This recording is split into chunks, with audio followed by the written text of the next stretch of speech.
Ce n'est pas la première fois et ce ne sera sans doute pas la dernière.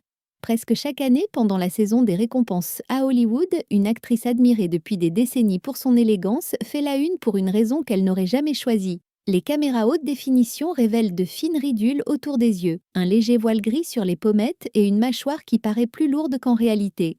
Plusieurs facteurs peuvent expliquer ce résultat: l'éclairage, la préparation de la peau, le maquillage dans son ensemble ou tout simplement un mauvais choix de fond de teint. Pourtant, c'est justement ce dernier point, le plus facile à corriger, que la plupart des femmes négligent au quotidien. Cette même erreur, invisible pour la majorité des femmes de plus de 60 ans, gâche discrètement les photos, les réunions, les sorties et parfois même la confiance en soi de celles qui n'auraient jamais imaginé que le problème se cachait dans leur propre fond de teint. Si vous vous êtes déjà déjà regardé dans le miroir, satisfaite du résultat, avant de découvrir sur une photo prise avec votre téléphone un visage plus fatigué, plus terne, presque différent du vôtre, cette vidéo va vous montrer exactement pourquoi cela arrive et comment y remédier une bonne fois pour toutes. Il existe un détail étonnant derrière cette histoire, un détail dont presque aucune conseillère en cosmétique ne parle, et je ne vous le révélerai qu'à la toute fin de cette vidéo. Avant de continuer, si vous souhaitez rester vraiment élégante après 60 ans, sans paraître artificielle et sans commettre les erreurs de maquillage qui vieillissent le visage au lieu de l'adoucir, abonnez-vous à la chaîne, activez les notifications et laissez un j'aime dès maintenant. Chaque femme qui s'abonne choisit de continuer à apprendre à se sentir belle, sûre d'elle et dans l'air du temps à chaque étape de sa vie. La peau mature ne reflète pas la lumière comme une peau jeune et pourtant presque personne ne l'explique dans les boutiques de cosmétiques. Avec les années, la production naturelle de collagène diminue nettement, la surface de la peau devient moins régulière et, au lieu de glisser uniformément, la lumière accroche les petites irrégularités et crée des ombres qui n'existaient pas auparavant. C'est précisément pour cette raison que les maquilleurs de télévision évitent les fonds de teint très mat et très couvrants sur les peaux matures. Une couvrance trop importante accentue ces irrégularités naturelles au lieu de les estomper. Pendant des années, vous avez peut-être pensé que votre peau s'était détériorée ou que votre visage avait vieilli plus vite que celui d'autres femmes de votre âge. En réalité, dans la plupart des cas, le problème ne venait pas de votre peau. Il venait d'un fond de teint mal choisi, mal appliqué et utilisé sans les bonnes informations. Voici la règle qui change tout: une couvrance légère et modulable est plus efficace qu'une couvrance totale, même sur une peau présentant des taches visibles. Cela peut sembler paradoxal car on pense souvent que plus il y a d'imperfections, plus il faut de produits. Pourtant, contrairement à une peau jeune, une peau mature absorbe l'excès de matière de façon irrégulière. Le fond de teint trop couvrant finit alors par se loger dans les rides d'expression et attire le regard sur ce qu'il était censé dissimuler. Des actrices comme Meryl Streep ou Diane Keaton, souvent citées comme des modèles d'élégance devant les caméras, sont justement connues pour laisser apparaître la texture naturelle de leur peau plutôt que de la masquer sous d'épaisses couches de maquillage. Mais ce n'est même pas l'erreur la plus fréquente.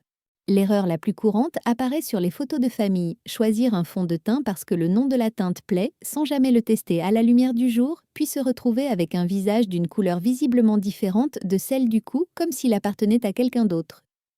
Pourtant, un autre détail pousse beaucoup de femmes à accuser leur fond de teint alors qu'il n'est pas toujours responsable. Cette différence de couleur peut avoir plusieurs causes. Il peut s'agir d'une question de sous-ton. Les fonds de teint aux sous-tons chauds, neutres ou froids réagissent différemment selon chaque peau, et un mauvais accord entre le sous-ton du fond de teint et celui du visage est souvent la première cause du problème. Dans d'autres cas, le produit s'oxyde au fil de la journée et change de couleur après l'application. Parfois, le fond de teint n'y était même pour rien. Le problème vient de la lumière, qu'il s'agisse de celle sous laquelle la teinte a été choisie ou du flash de l'appareil photo. La solution reste la même dans tous les cas. Testez toujours votre fond de teint le long de la mâchoire, à la lumière du jour, jamais sous les éclairages trop jaumants d'un point de magasin. Il existe un détail que très peu de femmes remarquent, et il explique pourquoi le maquillage paraît parfait dans le miroir de la salle de bain, mais beaucoup moins réussi sur les photos prises avec un téléphone. Le miroir de la salle de bain diffuse généralement une lumière douce, qui atténue les petites imperfections et unifie le teint. A l'inverse, un smartphone traite automatiquement chaque image en ajustant le contraste, la netteté et les couleurs. Le résultat dépend aussi de la distance, de la lumière ambiante et parfois du flash. Tous ces éléments révèlent des différences de texture et de couleur qu'un simple miroir ne montre jamais. Cette différence d'éclairage s'explique par un phénomène bien connu: la lumière chaude et la lumière froide. Une lumière chaude comme celle d'une ampoule jaune rapproche les tons, atténue les rougeurs et adoucit les cernes.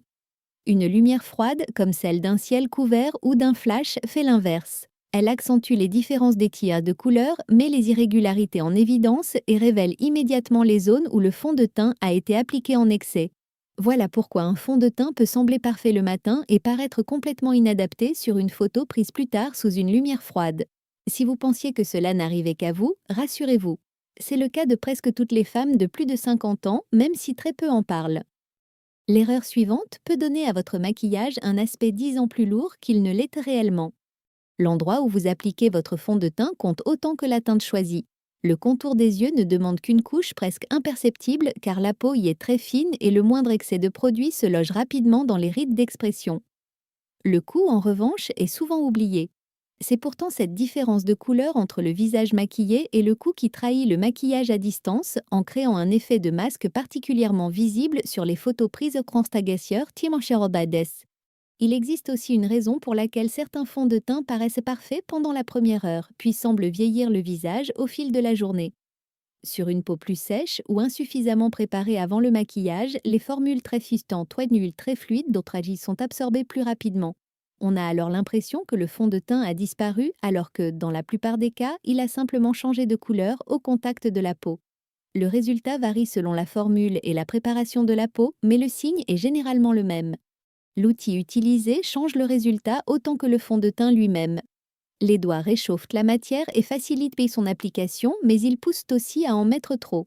Le pinceau offre davantage de contrôle et une couvrance régulière, mais il peut laisser de la matière dans les rides les plus marquées. Une éponge légèrement humide retire l'excédent tout en estompant le produit, ce qui en fait souvent le meilleur choix pour les peaux matures, à la recherche d'un fini naturel. Il existe un test très simple qui peut vous éviter des mois d'erreur. Appliquez votre fond de teint, puis placez-vous quelques secondes près d'une fenêtre pour observer le résultat à la lumière du jour. Les éclairages des magasins et des salles de bain adoucissent tout, mais la lumière naturelle est impitoyable. Elle montre exactement ce qui sera visible sur n'importe quelle photo prise en extérieur, que ce soit lors d'un anniversaire, au mariage de votre nièce ou simplement en allant faire vos courses. La dernière erreur apparaît justement sur les plus belles photos, celles prises lors d'une fête, d'un dîner ou d'une célébration, au moment précis où le flash entre en jeu. De nombreux fonds de teint et écrans solaires modernes contiennent des filtres minéraux comme l'oxyde de zinc ou le dioxyde de titane qui réfléchissent la lumière du flash différemment de la lumière naturelle. Il en résulte un phénomène bien connu des photographes et des maquilleurs professionnels, le flashback. Le visage paraît alors anormalement blanc, pâle ou légèrement gris sur les photos qui auraient dû être les plus réussies. Bien plus qu'un manque de soin, ce phénomène explique des situations comme celle du tapis rouge évoquée au début de cette vidéo. Il explique aussi cette déception lorsqu'on découvre une photo qui aurait dû être magnifique. Pour les tâches les plus tenaces, la technique utilisée par les maquilleurs de télévision est bien plus efficace que d'ajouter une nouvelle couche de fond de teint. Appliquez un correcteur léger uniquement sur la zone concernée, puis estompez-le par de légers tapotements, sans jamais l'étaler sur tout le visage. Recouvrir tout le visage pour masquer une petite tache revient à enfiler un gros manteau d'hiver simplement parce qu'une main a froid. Le petit problème est toujours là, mais il est désormais caché sous une couche qui alourdit l'ensemble du visage. L'excès de poudre mérite lui aussi une attention particulière après 60 ans.